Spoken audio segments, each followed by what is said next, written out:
All right, did you have a chance to sort through everything? Do you have all the answers?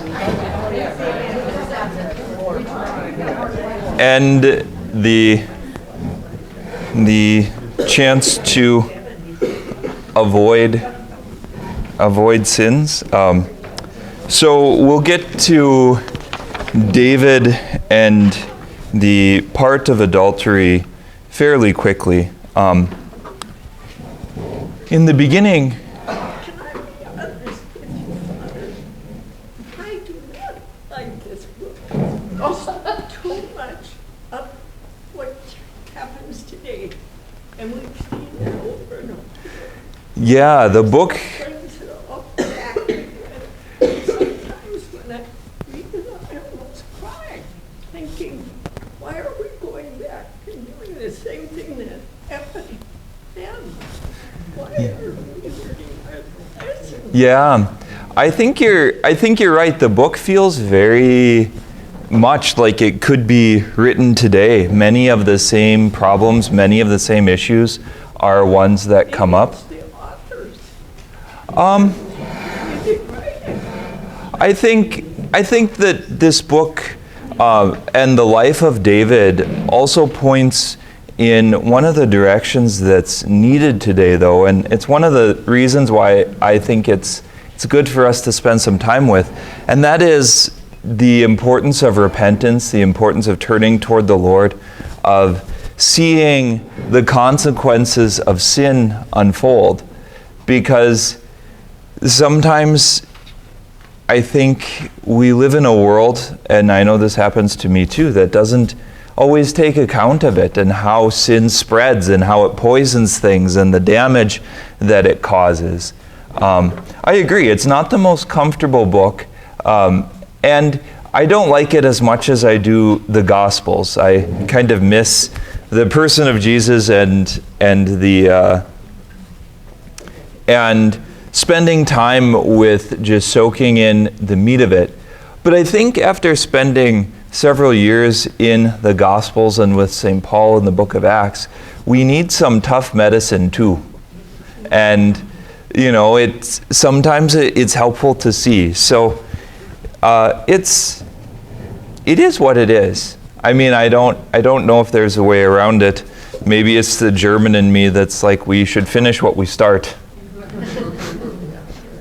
But I definitely take that to heart because I appreciate it. Like there is a lot of bad news in the world, but the thing about the story of David that is really beautiful in a way is how he continues to return toward the Lord. He continues to be sometimes like a sheep that wanders away, but his heart brings him back again and again. And in our world today, I think there's a lot of that is needed for people that have become distant from God. Like you noted, that's so many of our brothers and sisters, so many people that we know, sometimes children and grandchildren that have stopped practicing the faith. And I think some of the things that run through the story of David and some of the problems in his heart are also things that we all deal with. The book of, I think it's Ecclesiastes, says, nothing is new under the sun. The sun rises, the sun sets, all this time passes, and nothing changes at all.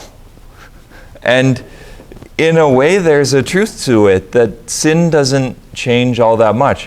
One of the things that Monsignor Lolliberty noted as he was teaching us is that you can actually figure out pretty much what Satan will do and pretty much where temptations and sin are in the life of any person on earth. But the surprising stuff is all what God does. The surprising stuff is all in the other direction. I think of stories like Mother Teresa and John Paul II. Mother Teresa grew up in a town of nowhere in Albania. John Paul II, survived the Nazi occupation and survived communism, and in some ways was a relatively unremarkable young man, other than he had a love of theater, and he became pope and became a great pope and did so much for the church. And I think the stories of saints in generations are like that. God seems to be particularly fond of the people that are small and lowly and hidden from the eyes of the wise to do his work. That he doesn't seem bothered by people who would say, yeah, but I'm an ordinary fisherman. And, you can imagine Jesus raising his eyes at Peter and James and John, like, ordinary fishermen. We'll see. So, yes, I think there's parts of it that are uncomfortable, and that's something that I definitely take to heart.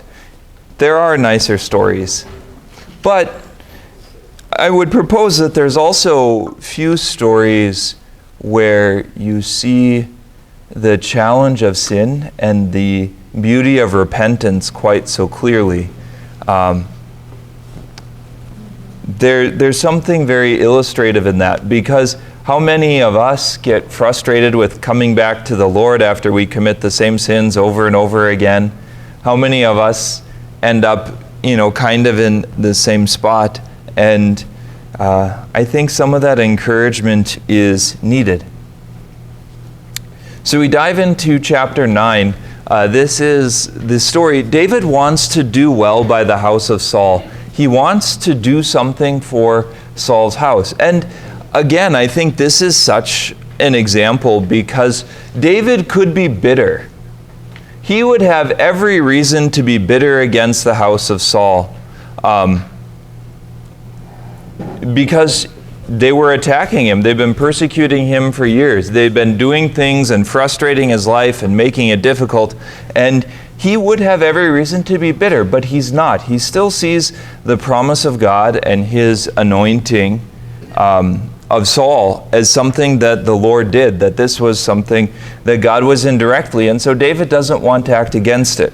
So he searches out and he finds the son of Jonathan named Mephibosheth. What is fascinating about this is that he's called a son of Saul quite often, but it seems like he's actually a son of Jonathan. And this, I think, is also a helpful biblical thing where you can see the wider context of words that are used, like the son of Saul. I think it emphasizes that because he would be in the bloodline, the genealogical line, to inherit the kingship from Saul's family. But it doesn't appear that he was actually Saul's son. I don't know, or at least it's very confused, because in some places he's definitely called the son of Jonathan. But the scriptural text also calls him the son of Saul. I suspect that it's that wider use of the word son that is happening. He's also crippled, and at this point he bows down before David and he humbles himself. He too is showing himself to be the man of the hour, that he doesn't consider his claim to the kingship to usurp or to surpass that of David, who has been anointed by the Lord and chosen by the army. Some of it, the authors in our book are definitely a bit cynical about the story of David, and they bring out some of the political dimensions of these actions. And I don't know, it leaves me feeling uncomfortable, like, yeah, they missed it. But at the same time, maybe they didn't. I mean, the problem with politics and the problem with power is that it runs through every story, basically, that we tell. Every story of leadership, every story of government, every story of history has these kind of undercurrents. And it's, I don't know if naive is the right word, but it's certainly easy not to think of it. But this may be something that's happening here. Mephibosheth is in a place of disadvantage compared to David. He doesn't have the hearts of the people. He's not a great leader of the army. He's not in charge of a lot of things. And so he bows down to David because it's the only thing to do. I mean, history is like that. I've been listening to a little bit of this series on Russian literature. And Russian literature is very, very brooding. And a significant part of the story of Russia is Vladimir, who he's canonized by the Russian Orthodox Church.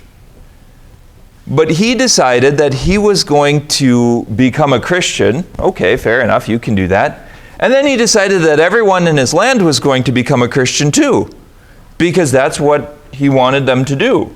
And it was going to be this new faith. Now, he could be genuine in that desire, but he was also in a very tenuous political situation and needed the support of the Eastern Roman Empire in Constantinople at the time in order to support his claim to power, because he was in a very disadvantaged position.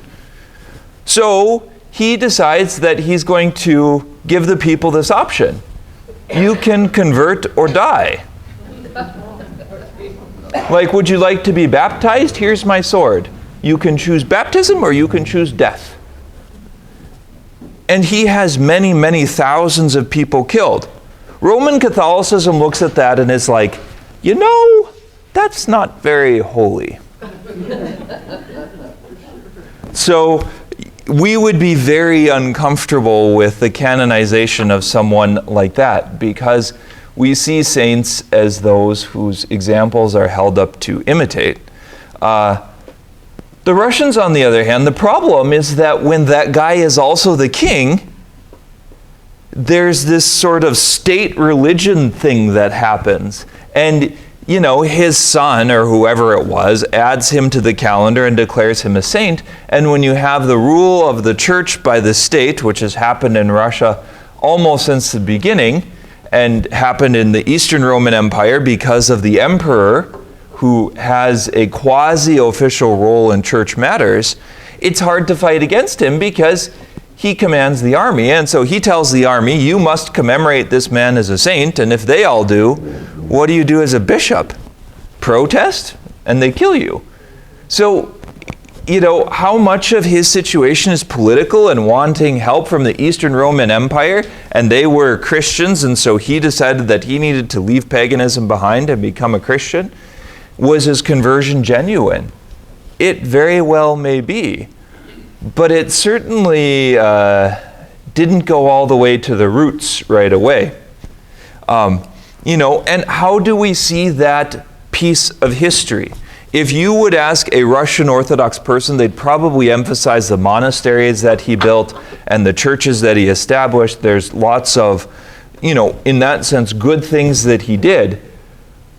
And they would just gloss over the fact that he was a murderer, you know, and committed all these actions.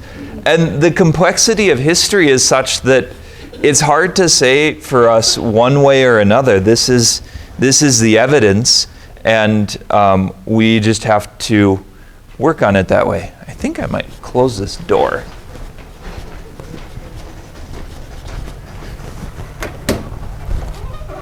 Oh, it's the school getting ready for their concert in the chapel. So David supports the family of Saul, and he gives Mephibosheth the right to eat from his table. And Mephibosheth has this steward Ziba. And again, when you encounter names in the story, they can sound kind of odd, fair enough. They're very different names. Most of you didn't read biblical stories to name your kids, which was good. Naming your child Mephibosheth probably wouldn't go over very well in middle school. I could see a name like Ziba coming back, though. Lots of young people today think of rather strange names for their children. And sometimes even when they're not like strange names in bad ways. They think of strange names for their kids. Because this is going online, I won't give too many examples, but I know of some. Where you're like, I'm not sure what you were thinking. I'm not sure why you were thinking about this. Some of it is this desire to be unique, to be special. And they'll take ordinary names and just spell them like they're from Mars. There was a young man that I encountered whose name was Eric, and they chose like an old Gaelic spelling of his name. And it's like, poor kid has to spell his name every time he goes anywhere for the rest of his life, and no one will pronounce it right. It's just, sometimes it's like, I'm not sure why you thought that was a good idea. Well, it's unique. Yeah. Sometimes I'm glad that I have a very ordinary name that I almost never need to spell. But regardless, Ziba becomes a steward of Mephibosheth. This other sons of Saul are missing. They disappear from the story. Were they killed? Were they, there's a later passage in the book of 2 Samuel that seems to give the impression that they were indeed killed by either David or some of the people in his army. I think one of the great things to reflect on in this kind of thing too is ministry to people who are disabled in one fashion or another. I think there are some very, very beautiful stories of families that have encountered that. I had an aunt that I got to know a bit, my mom's sister, an older sister, who was disabled and had Down syndrome, and that was always part of our family. And there were really, really beautiful things sometimes, and then there were really, really funny things. Like when she got mad at you, she wouldn't usually tell you, but she'd go into the bathroom and take the entire roll of toilet paper and run it off of the roll and on the floor. And so you would figure out that she was mad about something, usually by going into your bathroom and finding the destruction of your toilet paper, more so than because she said something. And again, it's really good just to see how God takes people from nowhere and helps them do something. My grandparents, my grandma she had like a 6th grade education, and my grandfather had an 8th grade education, and they were two of the people that helped to start a group of parents of children with disabilities that ended up becoming an agency, and they were one of the groups of people pushing the state to begin funding care for the disabled. And they were poor farmers from the middle of nowhere out north of Harvey. And again, it's one of those stories that is how God seems fond of taking people from nowhere. I mean, they didn't have the language to speak of the educated. They couldn't dream of going to college, but they were able to start that agency. And there's lots of people that do go to college and do have many degrees behind their names and don't do things that are quite as significant in the lives of other people. But they were the right people for the right place at the right time. And I think that there's a beauty in caring for the disabled. And one of the sad pieces that isn't talked about in a lot of places is that abortion is nearly wiping out disabilities. There was a news story a few years ago that was really, really tragic, and it was a lawmaker from Iceland boasting about the decline in the rate of people who had Down syndrome. And, one of the people who had Down syndrome wrote back and said, it's because they're all being aborted. It's not because the rate of Down syndrome has gone down. It's because you're killing them all before they have a chance.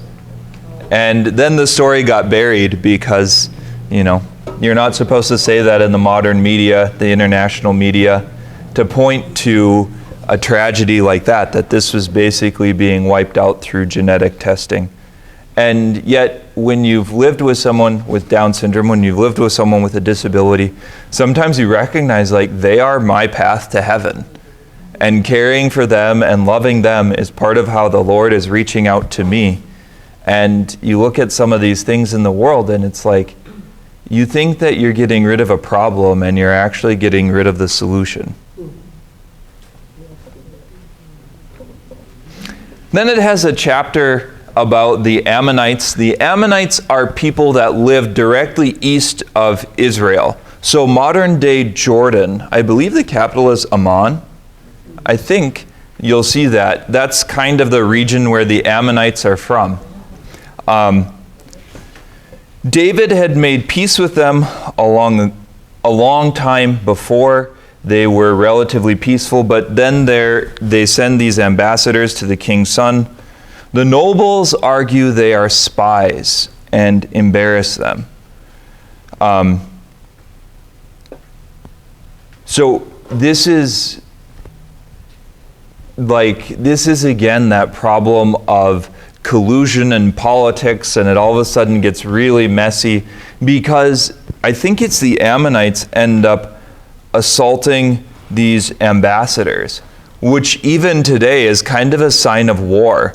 There's funny things that you can read about how like the ambassador was summoned and sort of read the riot act when something doesn't go the way that a country wants it to. And you know, the idea is that you can complain to the ambassador and you can chew them out and give them a tongue lashing, but that you don't violate their personal integrity. And I think even through the years of the Cold War, for instance, I believe that the Soviets still had an embassy in Washington and still had an ambassador. And, you know, he would be charged with sort of repeating the Soviet propaganda line, and the Americans had an embassy in Moscow. And, you know, for the most part, they left the ambassador alone. They had lots of war games with the people that were there because, you know, many of them are CIA and KGB, and there's a spy war going on and that whole thing too. But regardless, the Ammonites do this, and if you're following along in the story literarily, insulting David probably isn't going to go well for you because he's good at military things. He hasn't lost a battle yet in the Bible, even when he's been at a severe disadvantage for numbers. And in this case, the Ammonites don't really want to fight David themselves. So they hire 20,000 foot soldiers. And if you've read stories about mercenaries, wrong M word, mercenaries, you will discover that they often don't have the same commitment to your cause that your own people do. They leave more easily. So Joab and Abishai, these two sons of Zeruiah, are the commanders of David's army, and the Arameans flee. So the battle was significant enough that the Arameans, these are well, it's hard to say. Arameans, Aram is the name of the whole region. It more specifically applies to Syria and Damascus.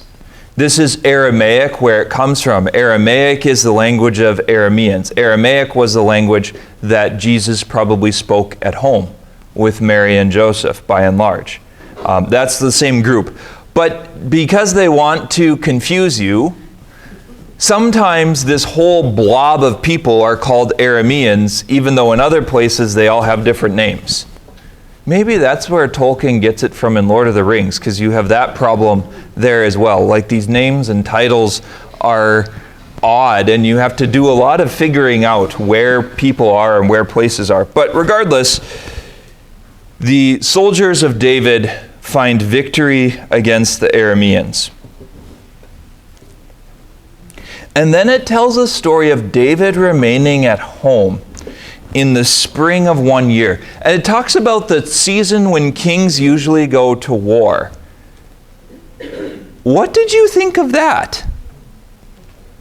Do you ever think of a time like, this is my war season, and this is my not war season. And so, you like pick a fight with your neighbors and your grass is too long and you have too many dandelions and your branches are hanging over our driveway and Do you repeat that every year? Because that wouldn't you get tired of it? One of the things that I think we don't realize enough, and this is going to sound so bizarre and backwards that you're almost not going to believe me, but it's true, is that we actually live in the world with the least amount of armed conflict that probably has ever been. By and large. Yes, there are some conflicts, don't get me wrong, and I'm not trying to deny that there are some, but the fact that like a country the size of the United States is peaceful, that we aren't having armed military fights between North Dakota and Minnesota and all of those other things, the fact that that is the case is actually a historical oddity. Even if you look back at the history of our own country through the 1800s, we fought wars, every 5 years. There's a lot of them. You think of the Civil War, but there was the War of 1812, the second fight against the British. There was the Spanish-American War and the Mexican War and the fight in Texas. And there were, and in the Philippines and on and on and on and on. There's wars and wars and wars. And that's just one country. Remember that Israel is like a tenth of the size of North Dakota. And Israel has wars all over the place just in the lifetime of David, one man. So I think this is one of the things that you should be really suspicious of in the modern media narrative. This idea that the world is worse than it's ever been is actually almost the opposite of true. Now, certainly it has moral problems. I'm not trying to gloss over those. There are wars and conflicts, and those are bad, and they could erupt into further violence. But by and large, this is as peaceful as the world has ever been.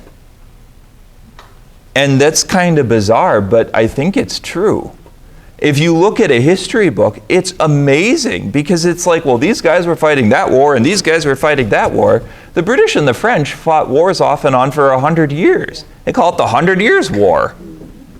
And that was just one of the wars that they fought at that time, much less many of the other ones. So it's just, there is a little bit of a sense that I think we're fed the wrong perspective. We're fed a perspective that sells lots of newspapers and sells lots of eyeballs and advertising dollars, but isn't exactly real. The same thing one could say about weather. Now they have this habit of naming all these big storms. They used to just name hurricanes, but now they name winter storms, and now they're naming summer storms. And, they turned it into this media event, and you have to be prepared, and they have all their experts on. Why? Because people watch it. And they're like, well, climate change is making this all worse. How do you know? You didn't watch it before. Like, it wasn't made into news. And so it could be worse, fair enough. It could be better, I don't know. But it's just odd because so much of it is this narrative-driven stuff. And the life of David is very much like that. So he remains at home in the springtime of the year when it says kings usually go to war.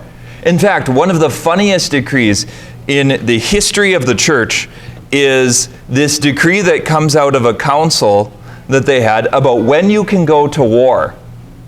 And it's rather funny because you would not think of the church as giving permission to go to war and kill a bunch of people. But if you look at it closely, what it was actually trying to do was to limit when wars could happen because they happened a lot. So they decreed you can't go to war during Lent because it's a season of penance, and you can't go during Advent because you're preparing for Christmas, and you can't go during Easter because Jesus rose from the dead, and you can't fight on Sundays because you have to go to church, and all these other things, and it sounds bizarre because it's all this language about Jesus, and then they launch into when you can go to war and kill people. but it was trying to limit the destruction and limit the devastation that war was causing. Like, you can't go to war during planting time because you need to grow crops, and you can't go to war during harvest time. I'm sure some of the military commanders were like, so when can we go to war? Well, you shouldn't, but if you do, it can only be on Tuesday, Wednesday, and Thursday of this week.